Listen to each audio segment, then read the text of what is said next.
Thank you, Madam Deputy Speaker. Can I begin by joining others in expressing my condolences to the family of Lance Bombardier, Kira Sullivan. And, Madam Deputy Speaker, can I also begin by saying what a pleasure it is to follow my parliamentary neighbour, the Right Honourable Member for Chingford and Woodford Green, despite our best efforts to retire him at the last general election. The test of any of us in politics is, did we leave things in a better place than we found them? Thanks to the choices made by this Labour government, the NHS is on the road to recovery.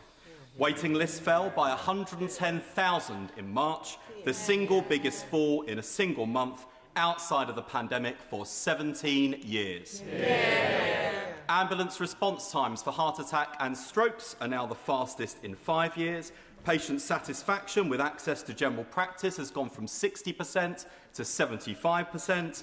And at a time when public trust in politicians is low, we hit our target of recruiting 8,500 more mental health workers 3 years early. Yeah. And on social care, I'm proud that we're putting in an extra £4 billion worth of investment, that we've delivered the biggest expansion of carers' allowance since the 1970s, that the £150 million extra in the Disabled Facilities Grant is providing more dignity, freedom and independence to thousands more disabled people, and that the first ever fair pay agreements will be delivered in social care, because the people who care for our loved ones should never struggle to care for their own. All made possible thanks to the efforts of the entire NHS and social care team. In the 4.5 years I've led for Labour on health and social care, I've met the best of them, the ones who ran towards danger in Southport and fought to save those children, the ones who scrubbed up and went to work during the pandemic while the rest of us retreated to safety, the ones who bring new life into the world, and the ones who hold our hands at the end. Leading that team has been the greatest joy of my life, and the depth of love and gratitude I have for the people I've worked with is beyond words. The brilliant team of ministers and officials at the Department of Health and Social Care, particularly my private office, and NHS England, and the best team of special advisors in government, and the leaders and frontline staff across this remarkable system.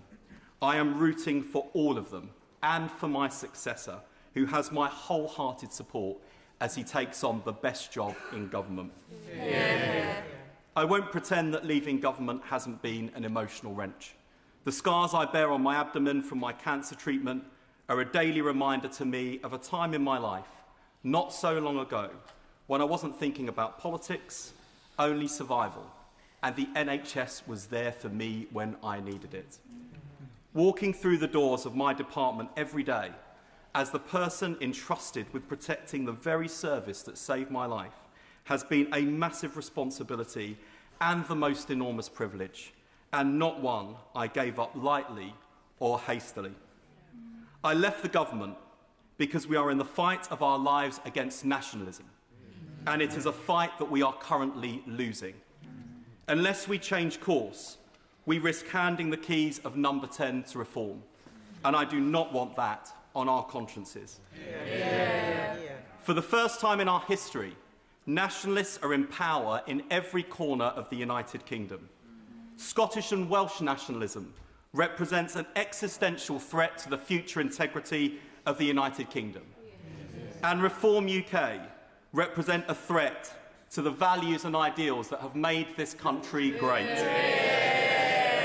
Values and ideals that are written into the DNA of the National Health Service they would dismantle, given the chance. Its very existence, an act of courage as well as conviction, that healthcare should be provided based on what each of us need, not what any of us can afford. A reminder that even in our darkest hours, this country is capable of doing big things.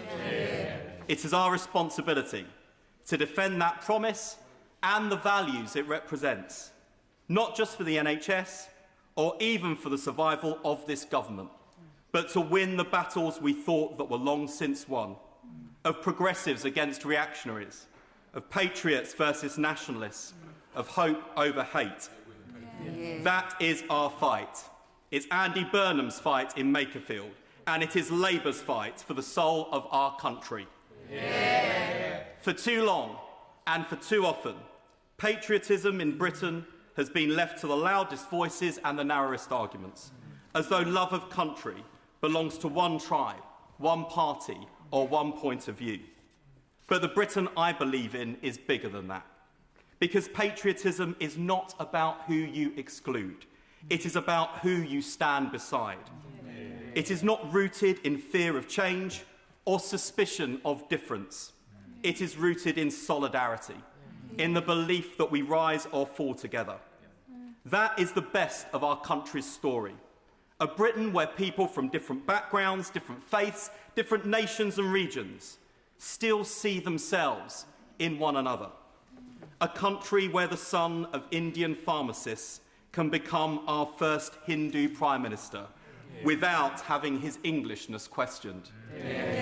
A patriotism built not on blood and soil, but on shared values, shared institutions, and shared responsibilities. I understand that the SNP and Plaid Cymru will not see themselves in the English nationalist politics of the party that sits behind them. But nationalism is not progressive, and nationalism and patriotism are not the same things. Nationalism says, look inward, protect your own, turn away from the others. Patriotism says, this country is strongest when we are confident enough to be outward-looking, generous and united. United, but not always the same. On these benches, we believe in a stronger Scotland and a stronger Wales as part of a fairer United Kingdom. And 28 years ago this week, the people of Northern Ireland took a leap of faith and voted to endorse the Good Friday Agreement, the triumph of hope over bitter enmity, a reminder that a bigger and better politics is possible when people have courage. That is why we must reject the politics that tries to divide us, whether it's dividing the countries of the United Kingdom or the people who call Britain their home. The nurse from Nigeria is not the enemy of the factory worker in Newcastle. The family fleeing war is not responsible for the cost of living crisis. Division is the oldest trick in politics, and Britain deserves better than that. Because the future of this country will not be built by setting neighbour against neighbour. It will be built by renewing the bonds between us, decent jobs, strong public services, safe communities, a place we can call home, and a sense that everyone has a stake in Britain's success. That is the patriotism we need today. Not a brittle nationalism built on grievance, but a confident British patriotism, decent, fair-minded, internationalist, bound together in common endeavour with the conviction that our greatest strength has always been one another. We need to mobilise that spirit as we face the gathering storm. The war in Iran may be over for now, but this fragile peace has not resolved the crisis in the Strait of Hormuz. Even if it were resolved tomorrow, the long-tail consequences for the global economy and the British people will be stark. And the tragedy for this government is that my right honourable friend, the Chancellor, has been delivering the fastest-growing economy in the G7, falling inflation and lower interest rates. Her hard work undermined by the consequences of a war we did not choose. And I pay tribute to the Prime Minister for keeping us out of it. It will be painful for the British people who have weathered crisis after crisis, some imposed on us, like the wars in Iran and Ukraine and the pandemic. Others, like austerity, Brexit, and Liz Truss's joyride with the British economy, the result of poor political leadership. When I gave my maiden speech 11 years ago, I argued that none of the problems facing our country would be solved by leaving the European Union. Today, in the dangerous and volatile world we find ourselves in, dominated by an unpredictable superpower in the USA, a rising superpower in China, and a failed superpower in Russia, it is even more clear that we would have been better off leading Europe than leaving the European Union. Not despite our sovereignty and the need to control our borders, but to enable those things. This is why I argue for a new special relationship.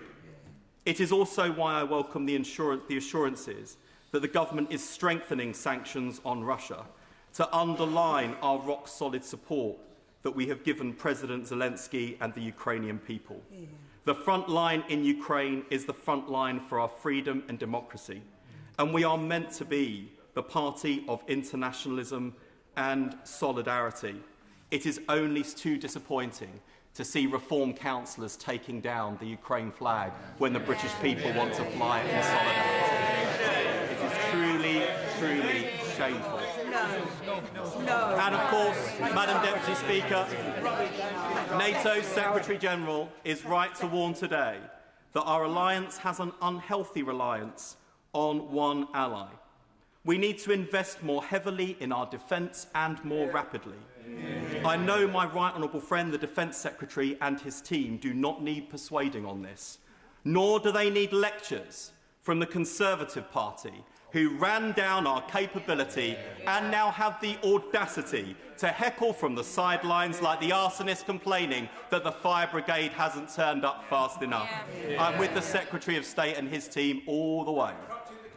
But we also, he says, the Shadow Secretary of State says bankrupting the country. I think he's thinking about Liz Truss and the joyride that no doubt he was cheering on.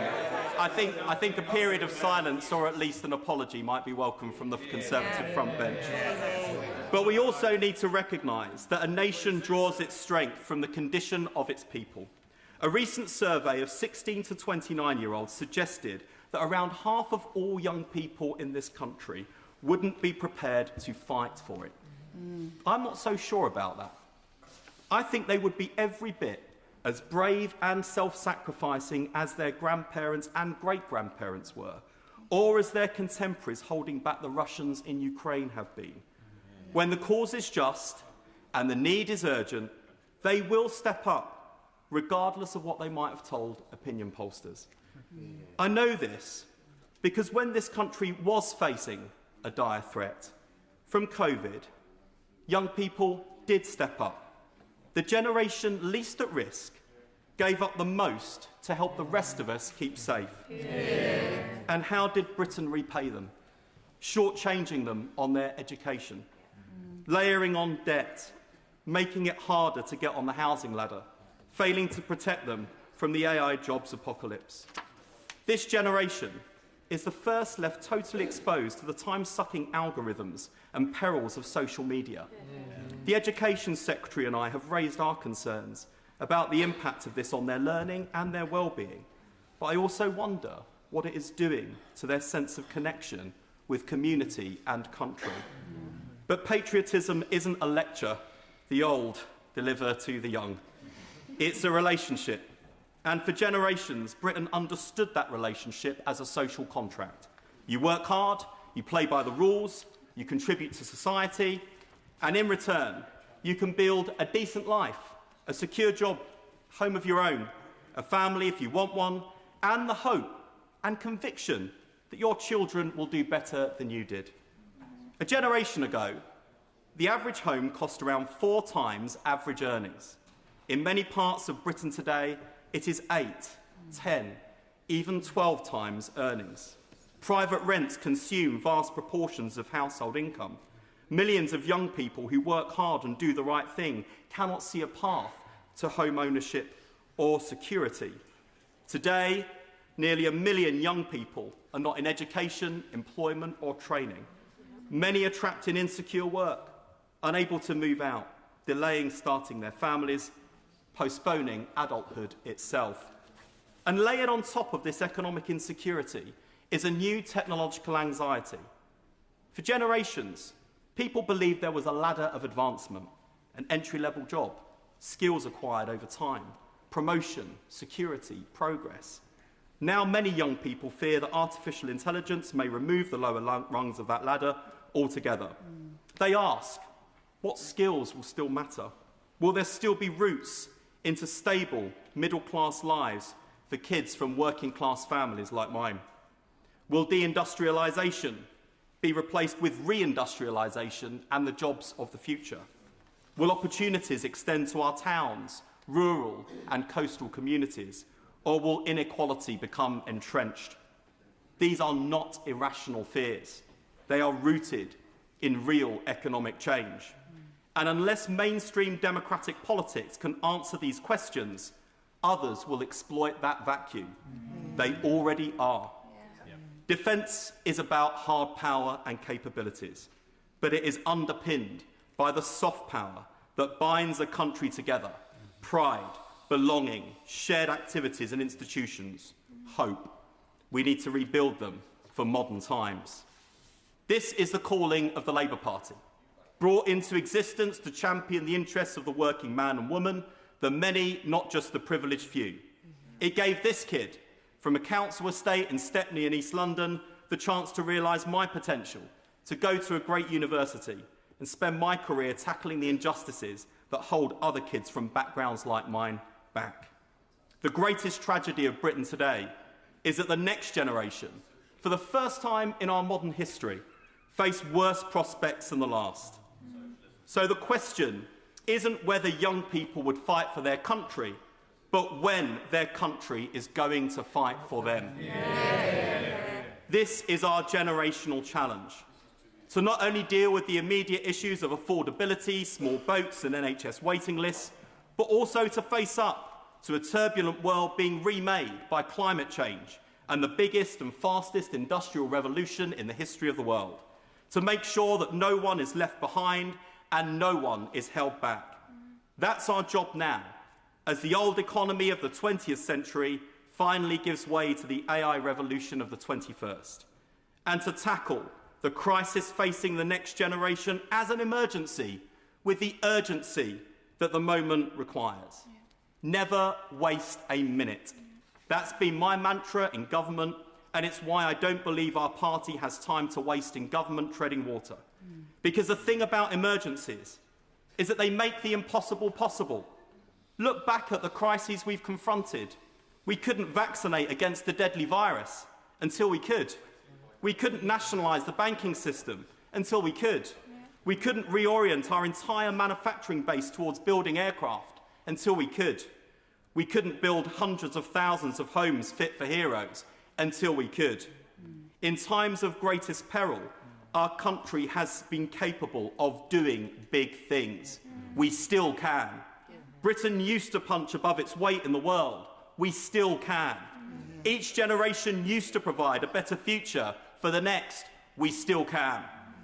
Another member of the Cancer Club, the late great bow babe Dame Deborah James, famously said, "Take risks, love deeply, have no regrets, and always, always have rebellious hope."